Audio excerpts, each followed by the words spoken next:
Morning बच्चों। इसके पहले व्याकरण का चैप्टर फर्स्ट भाषा और व्याकरण हम लोगों ने पढ़ा। अब हम लोग व्याकरण का चैप्टर सेकंड ध्वनि तथा वर्ण आज शुरू करेंगे। पाठ का नाम क्या है? ध्वनि तथा वर्ण। इसलिए सबसे पहले हमें यह जानना है कि ध्वनि क्या है। बच्चों, ध्वनि का मतलब होता है आवाज।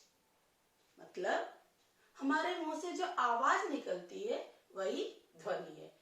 व्याकरण में हम लोग भाषा की सबसे छोटी इकाई को ध्वनि कहते हैं। वर्ण क्या है? जो हमारे मुंह से ध्वनियां निकलती हैं उनको लिखने के लिए जो लिपि चिन्ह बनाए गए हैं उन लिपि चिन्हों को वर्ण कहते हैं।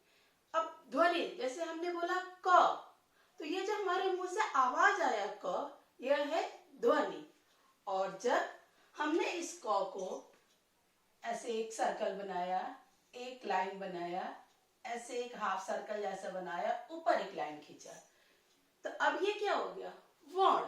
क्योंकि हमारे मुंह से जो ध्वनि निकली थी उसके लिए ये चिन्ह बनाया गया है कि जब हम ऐसे लिखते हैं तो ये क कहलाता है। तो ये हो गया वर्ण। अब वर्ण के बाद वर्णमाला। वर्णमाला क्या होता है? वर्णों के व्यवस्थित समूह को वर्णमाला कहते हैं। मतलब पूरा अ से लेके अ तक, क से लेकर ज्ञ तक जो लाइन से हम लोग लिखते हैं वह वर्णमाला कहलाता है। आगे पीछे लिखेंगे तो उसे वर्णमाला नहीं कहेंगे। जैसे हमने लिखा अ, ओ, ई, क, च, न, तो यह वर्णमाला नहीं है। सीरियल नंबर से जब हमने अ से अ और क से ग लिखा उसे वर्णमाला कहते हैं। अब वर्णों के भेद। जो वर्ण हैं वो कितने प्रकार के होते हैं?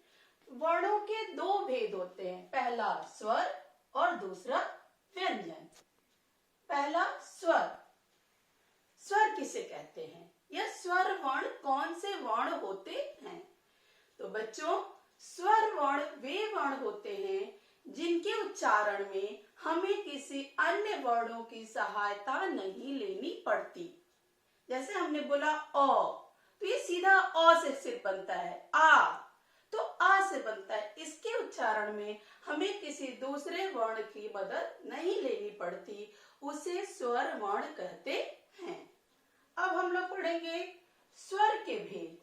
स्वर के कितने भेद होते हैं? तो बच्चों, स्वर के मुख्य 5 भेद होते हैं। पहला ह्रस्व स्वर। ह्रस्व का मतलब होता है छोटा।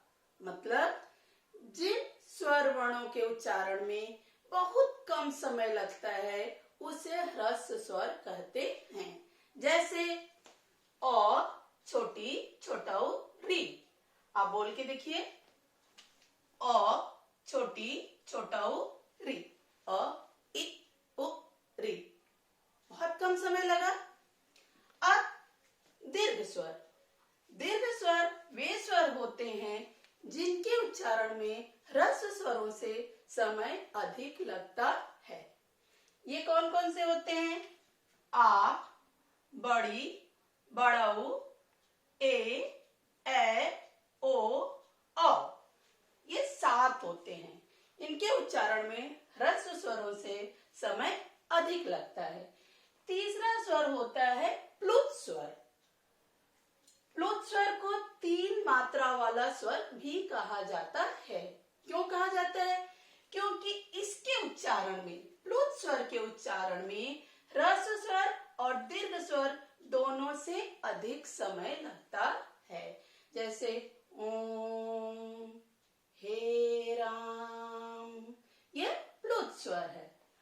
आगत स्वर। आगत का मतलब होता है आया हुआ। तो जब अंग्रेज हमारे देश में आए और हमारे ऊपर सैकड़ों वर्षों तक शासन किए तो उनके आने से हमारे हिंदी के वर्णमाला के स्वर में एक स्वर जुड़ गया और वह था आ। ये आ जो है वो अंग्रेजों के आने से आया। चौथा अयोगवाह स्वर। अयोगवाह की संख्या 3 होती है। कौन कौन सी?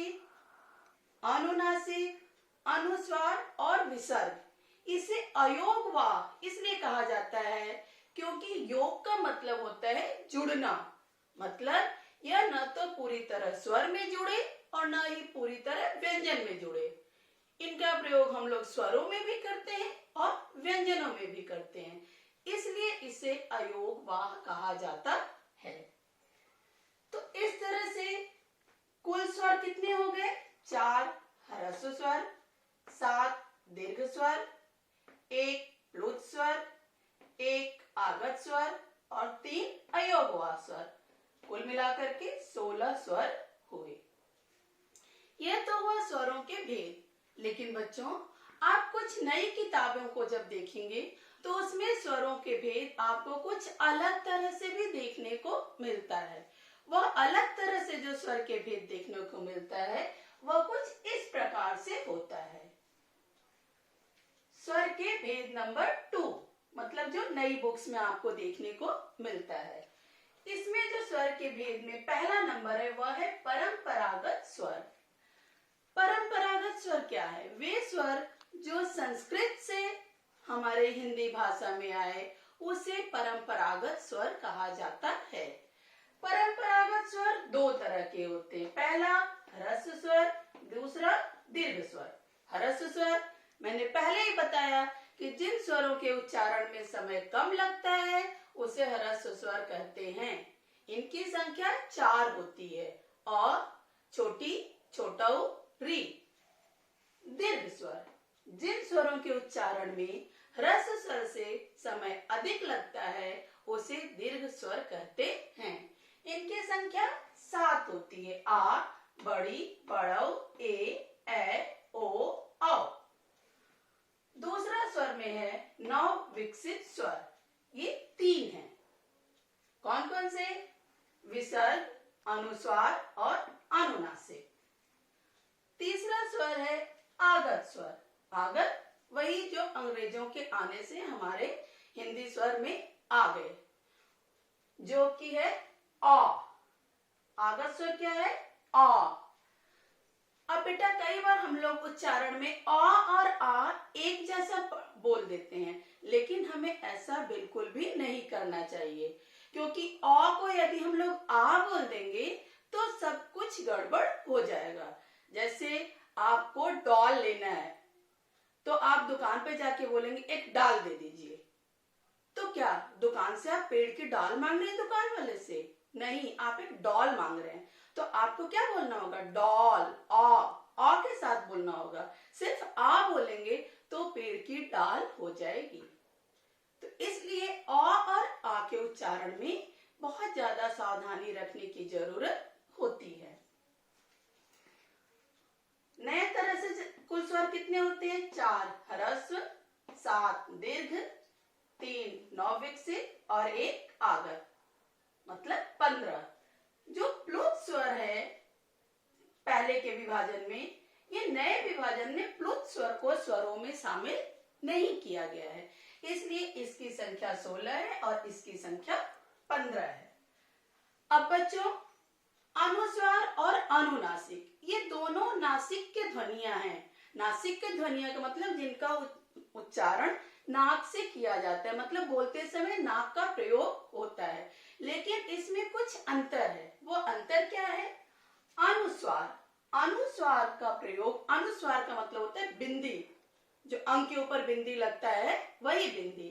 तो अनुस्वार का जब हम लोग प्रयोग करते हैं तो जो हमारे नाक से हवा निकलती है वो सिर्फ नाक से निकलती है।